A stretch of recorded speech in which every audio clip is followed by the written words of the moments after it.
Hi friends, இன்றைக்கி வீடியோவில் என்ன பார்க்க போகிறோன்னா சிக்கன் 65. என்ன 65ன்னு மட்டும் சொல்லிட்டு கிரேவி மாதிரி இருக்குன்னு பார்க்குறீங்களா?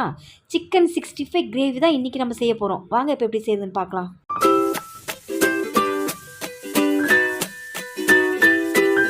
750 கிராம் சிக்கன் எடுத்திருக்கேன். போன்லெஸ் சிக்கனும் எடுத்திருக்கேன். கொஞ்சமாக மஞ்சள் சேர்த்து நல்லா வாஷ் பண்ணிவிட்டேன். இப்போ இதை மேரினேட் பண்ணி வச்சிடலாம். மசாலாஸ்லாம் சேர்த்து 1/4 ஸ்பூன் மஞ்சள் பொடி சேர்த்துக்கோங்க.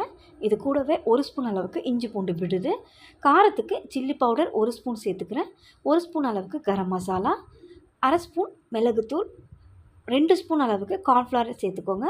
இது கூடவே 1 ஸ்பூன் அரிசி மாவு, 2 ஸ்பூன் அளவுக்கு தயிர். தயிரை விருப்பப்படாதவங்க லெமன் ஜூஸ் கூட சேர்த்துக்கலாம். 1 ஸ்பூன் லெமன் ஜூஸ் சேர்த்துக்கோங்க. இப்போ இது எல்லாத்தையும் சேர்த்து நல்லா கலந்து விட்டுக்கலாம்.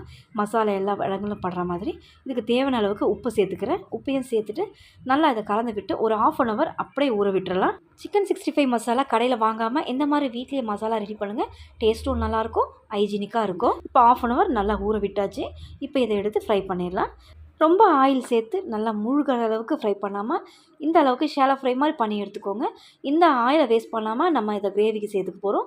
ஒவ்வொரு பீஸுகளாக போட்டு ஒரு 5 நிமிஷம் மிதமான தீயில் வச்சுட்டு இதை நல்லா இப்படி திருப்பி விட்டு 2 பக்கம் நல்லா கோல்டன் ப்ரௌனாக வந்ததும் இதை எடுத்துட வேண்டியதான். இப்போ எல்லாத்தையும் திருப்பி விட்டு நல்லா கோல்டன் ப்ரௌனாக இந்த அளவுக்கு வரணும். இந்த அளவுக்கு வந்ததும் நம்ம எடுத்துட வேண்டியதான். மசாலா உதிராமல் அந்த கறியோடு எப்படி ஒட்டி வந்திருக்குங்கிறத பாருங்கள். இப்போ இதை எல்லாத்தையும் எடுத்து பிளேட்டுக்கு மாற்றிடலாம். இந்த எண்ணெயை வேஸ்ட் பண்ணாமல் நம்ம கிரேவிக்கு யூஸ் பண்ணிக்கலாம். Chicken 65 ready. இப்போ கிரேவி செய்ய ஆரம்பிக்கலாம். கடாயில் நம்ம ஃப்ரை பண்ண ஆயிலை சேர்த்துக்கிறேன். சேர்த்துட்டு 2 கிராம்பு, 1 துண்டு பட்டை, 1 ஏலக்காய் இதை சேர்த்துட்டு ஃப்ரெஷ் கருவேப்பிலை ஒரு இனுக்கு சேர்த்துக்கிறேன். இது நல்லா பொரிஞ்சதும் ஒரு 2 பெரிய சைஸ் வெங்காயத்தை பேஸ்ட் பண்ணி சேர்த்துக்கோங்க. கிரேவி அப்போ தான் நல்லா டேஸ்ட்டு கொடுக்கும். இப்போ வெங்காயத்தை நல்லா ஒரு முறை எண்ணெயில் நல்லா மிக்ஸ் பண்ணிவிட்டு ஒரு 10-12 வெள்ளை பூண்டை நல்லா தோல் உரிச்சிட்டு ஒன்று பாதியமாக உணுக்கி எடுத்துருக்கேன். நம்ம இந்த மாதிரி இஞ்சி பூண்டு சேர்க்காமல் வெறும் பூண்டை மட்டும் தட்டி சேர்த்துக்கோங்க. இது கூட ஒரு பச்சை மிளகாய் பொடியை நறுக்கி சேர்த்துக்கிறேன். இப்போ இது எல்லாத்தையும் நல்லா கோல்டன் ப்ரௌனாக வதக்கி எடுக்கணும், பச்சை வாசனை இல்லாமல் இந்த மாதிரி. இப்போ இந்த அளவுக்கு வந்ததும் 2 பெரிய சைஸ் தக்காளி பொடியாக நறுக்கிட்டு சேர்த்துக்கிறேன். தக்காளியை நல்லா குழைவாக வதக்கி எடுக்கணும். நான் கிரேவிக்கு ஏற்ற மாதிரியே உப்பு சேர்த்துட்டு இந்த தக்காளியை நல்லா குழைவாக வதக்கிக்கிறேன். தேவைப்பட்டுச்சுன்னா அப்புறமா உப்பு சேர்த்துக்கலாம். இப்போ இதை நல்லா கலந்து விட்டு நல்லா குழைவாக இந்த தக்காளியை வதக்கி எடுத்துக்கோங்க. இந்த கிரேவி டேஸ்ட்டு கொடுக்க தக்காளியோட புளிப்பு சுவை கொஞ்சம் அதிகமாக இருக்கணும். வெங்காயத்தை அரைச்சி சேர்த்துக்கோங்க. இது 2 ரொம்ப முக்கியமானது. இப்போ தக்காளியை குழைவாக வதக்கி எடுத்துகிட்டு இப்போ மசாலா ஆட் பண்ணிக்கலாம். 1/4 ஸ்பூன் மஞ்சள் பொடி, 1 ஸ்பூன் குழம்பு மிளகாய் தூள் சேர்த்துக்கோங்க. இது கூடவே ஒரு 1/2 ஸ்பூனுக்கு சில்லி பவுடர் ஆட் பண்ணிக்கிறேன். 1/2 ஸ்பூன் கரம் மசாலா. இப்போ மசாலா சேர்த்ததும் இது எல்லாத்தையும் நல்லா கலந்து விட்டு ஒரு 2 நிமிஷம் அப்படியே மிக்ஸ் பண்ணி விடுங்க. பச்சை வாசனை இல்லாமல் நல்லா அந்த கிரேவி ரெடி ஆகிடும். இந்த அளவுக்கு நல்லா வதங்கணும். இதில் தண்ணி சேர்த்துக்கலாம்.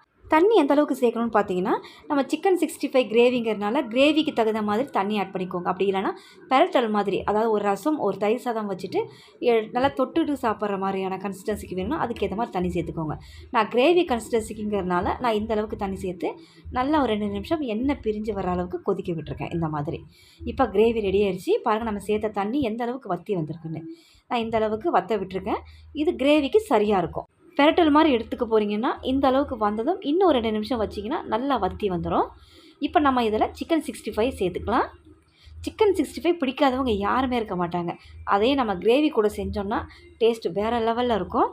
சுட சுட சாதத்தோட இந்த கிரேவியும் ஒரு 2 பீஸ் சிக்கனையும் வச்சு சாப்பிட்டீங்கன்னு வச்சுக்கோங்களேன், மத்தியான லஞ்ச் திருப்தியாக முடிஞ்சிடும். அது நம்ம சப்பாத்தி, நான், பரோட்டாவுக்கும் இந்த கிரேவி சூப்பராக இருக்கும்.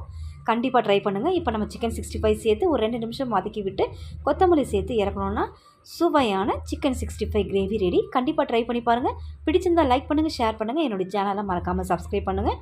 தேங்க்ஸ் ஃபார் வாட்சிங்.